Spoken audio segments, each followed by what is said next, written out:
Iya, jumpa lagi dengan saya. Kita akan membahas berkaitan dengan klaim-klaim atau tuduhan-tuduhan palsu yang dilakukan oleh para apologetik Islam yang mengatakan bahwa Yesus itu pada saat di dalam kuburan itu tidak mati.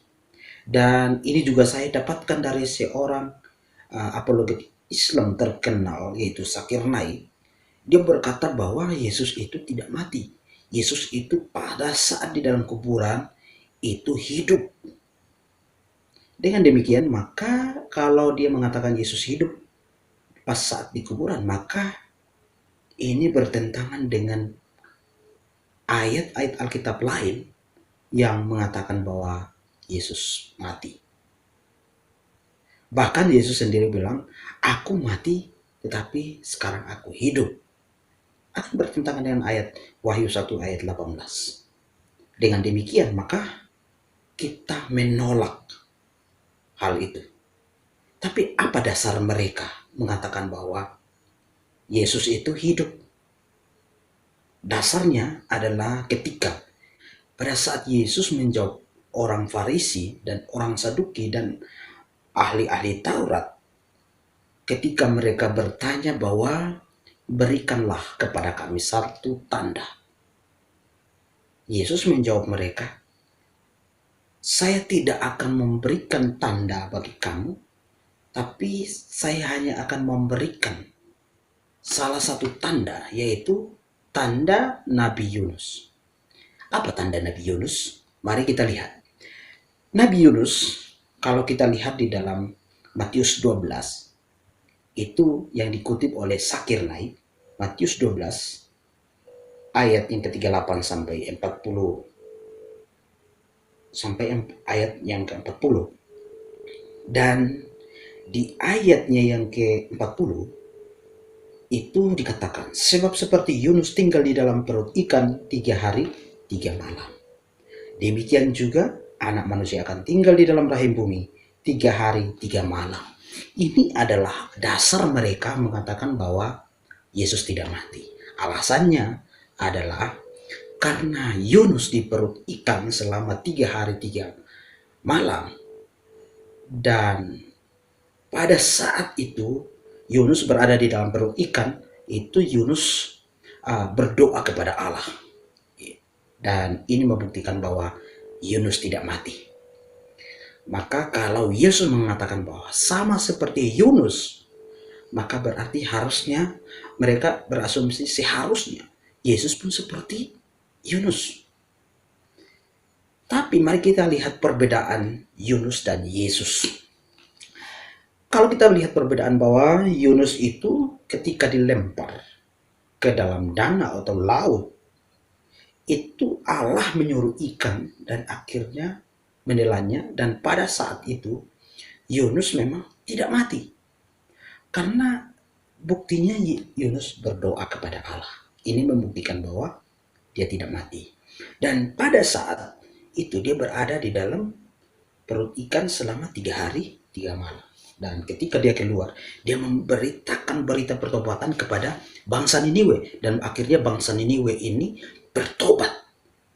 Dan bukan hanya bangsa Niniwe, tapi ternak mereka juga ikut berpuasa. Ini adalah sesuatu yang sangat luar biasa ketika Yunus memberitakan berita pertobatan. Nah, kalau Yesus itu ketika masuk atau dikuburkan, itu dia sudah mati. Tapi karena Zakir Naik mengambil bahwa sama seperti Yunus tinggal di perut ikan, maka seharusnya Yesus pun di perut bumi itu tidak mati. Tapi ingat, yang membedakan di sini, Yesus ketika di dalam kuburan, dia tidak berdoa. Dan yang membedakan yang kedua, yang membedakan Yesus itu di darat, sedangkan Yunus di dalam danau. Dan Yesus di kuburan, Yunus di dalam perut ikan. Nah, ini yang membedakan. Maka itu kita perlu tahu. Karena nanti di pelintir saja kita akan menjadi bingung. Oleh karena itu, saya mau memberitahu bahwa itulah perbedaannya, persamaannya. Berita pertobatan terjadi. Dan akhirnya bangsa Niniwe bertobat. Dan Yesus pun ketika dia bangkit, dia memperkenalkan diri kepada para murid dan kepada 5.000 orang atau 500 orang, bahkan lebih. Bahkan kita lihat bahwa akhirnya sampai sekarang kita pun bisa percaya atau orang-orang Kristen bisa mengenal Yesus adalah Tuhan. Itu artinya buah kebangkitan Kristus membangkitkan banyak orang akhirnya bisa bertobat dan menerima Yesus sebagai Tuhan dan Juru Selamat. Nah, mari kita lihat bukti lain bahwa Yesus betul-betul mati. Yesus bukan pura-pura mati. Yesus juga bukan pingsan sebagaimana tuduhan-tuduhan ini. Kita lihat yang pertama bahwa di dalam Lukas 23 ayat 32 sampai 56 dan Yohanes 19 ayat 16 ayat 42 saya serahkan untuk baca sampai selesai.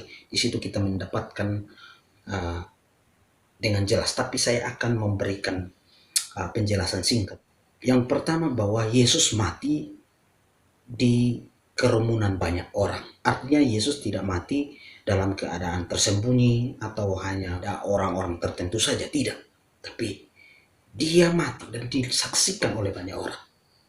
Jadi semua orang tahu bahwa Yesus mati. Jadi ini tidak bisa dibantah dan ini adalah bukti yang valid. Dan kalau sesuai dengan peraturan orang Yahudi, cukup 2 orang saksi saja, maka perkara itu sah. Ini sudah lebih dari 5.000 orang. Bahkan ini banyak orang, ahli-ahli Taurat, orang Saduki, orang Farisi, murid-murid, para prajurit. Ya, banyak orang. Jadi, dengan ini kita melihat bahwa ternyata Yesus betul-betul mati. Tidak ada keraguan di sana. Yang kedua, ada 3 golongan yang benar-benar yakin bahwa Yesus sungguh-sungguh mati. Yang pertama adalah para prajurit. Ingat, para prajurit ini adalah orang-orang yang terlatih untuk membunuh. Jadi tidak mungkin mereka tidak tahu dan tidak mungkin mereka bingung bahwa Yesus tidak mati. Karena mereka orang-orang yang terlatih, maka saya yakin mereka tahu bahwa Yesus dan mereka percaya Yesus sudah mati. Ya, bahkan kalau kita lihat di dalam Yohanes 19 ayat yang ke-32 sampai 33 dan 34 itu firman Tuhan berkata, maka datanglah prajurit lalu mematahkan kaki orang yang pertama dan kaki orang yang lain yang disalibkan bersama-sama dengan Yesus. Tetapi ketika mereka sampai kepada Yesus dan melihat bahwa ia telah mati, mereka tidak mematahkan kakinya. Ini jelas-jelas bahwa mereka sudah melihat betul-betul dan menyaksikan dan mereka sudah tahu pasti bahwa Yesus telah mati. Maka mereka tidak mematahkan kakinya. Dan kalau kita perhatikan ayat selanjutnya, ayatnya yang ke-34. Tetapi seorang dari antara prajurit itu menikam lambungnya dengan tombak dan segera mengalir keluar darah dan air. Dan orang yang melihat hal itu sendiri yang memberikan kesaksian ini dan kesaksiannya benar. Dan ia tahu bahwa yang mengatakan kebenaran supaya kamu juga percaya.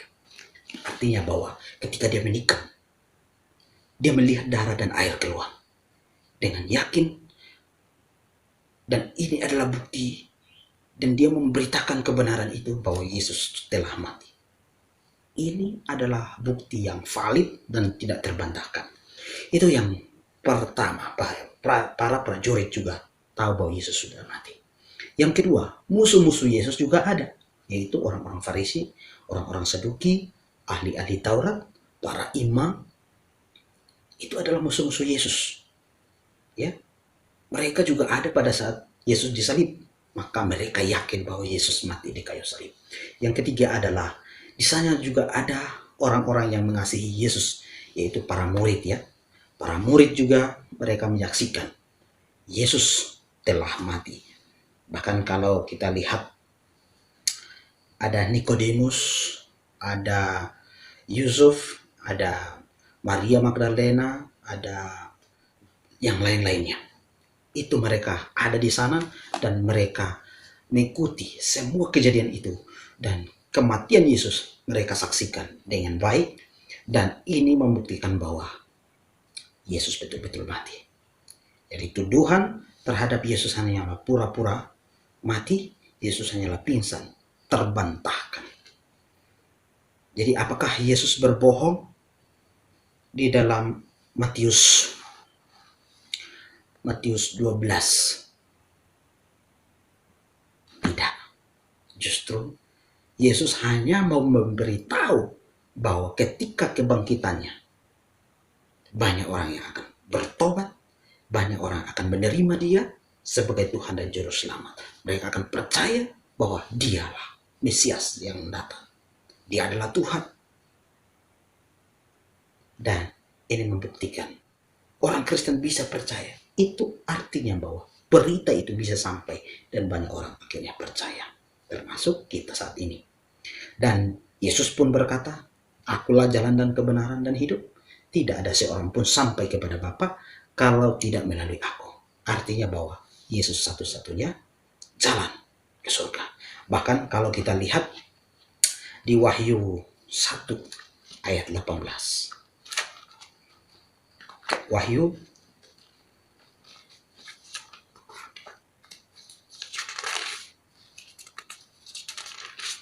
Wahyu 1 ayat 18, firman Tuhan berkata, "Dan yang hidup, aku telah mati, namun lihatlah, aku hidup sampai selama-lamanya, dan aku memegang segala kunci maut dan kerajaan maut." Artinya bahwa dia yang menentukan, dia yang akan menghakimi manusia. Dia akan menentukan siapa yang percaya dan siapa yang tidak percaya. Yang tidak percaya akan dilemparkan ke dalam api neraka. Dan bagi yang percaya kepada dia, dia akan masuk di dalam kerajaannya dan memerintah bersamanya. Sebagaimana di dalam Wahyu 3. Wahyu 3 ayatnya yang ke 21. "Barang siapa menang, ia akan kududukan bersama-sama dengan aku di atas takhtaku, sebagaimana aku pun telah menang dan duduk bersama-sama dengan Bapakku di atas takhtanya."